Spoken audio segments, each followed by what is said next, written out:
हम सभी के जीवन में गुरु का स्थान सबसे अहम माना जाता है। उनकी दी हुई शिक्षा से ही हम आगे बेहतर कार्य और अपनी प्रतिभाओं को लोगों के सामने प्रदर्शित कर पाते हैं। हमारे शास्त्रों में भी कहा जाता है कि बिना गुरु के आप भगवान को भी नहीं पा सकते।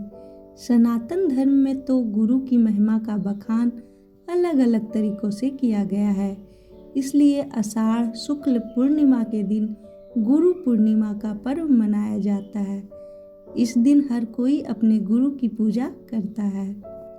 लेकिन इस पर्व को महर्षि वेद व्यास के जन्म के खास मौके पर मनाया जाता है। इसकी कथा का भी काफ़ी खास महत्व है, जिसे आपको भी जरूर जानना चाहिए। गुरु पूर्णिमा का पर्व मनाने के पीछे मुख्य कारण है महर्षि वेद व्यास का जन्म। महर्षि वेद व्यास भगवान विष्णु के अंश के रूप में धरती पर आए थे।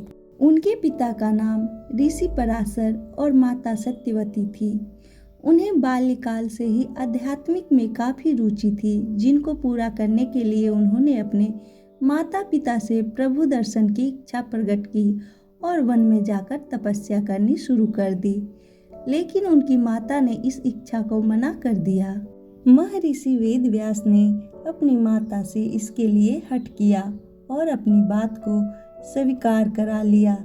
लेकिन उन्होंने आज्ञा देते हुए कहा कि जब घर का ध्यान आए तो वापस हमारे पास लौट आना।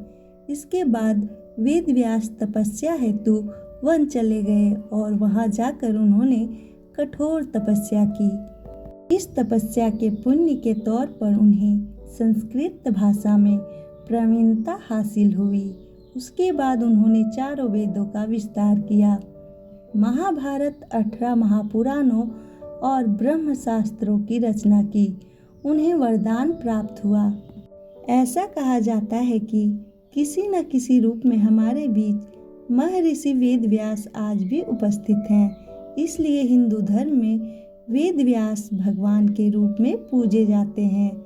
आज भी वेदों का ज्ञान लेने से पहले महर्षि वेद व्यास का नाम सबसे पहले लिया जाता है।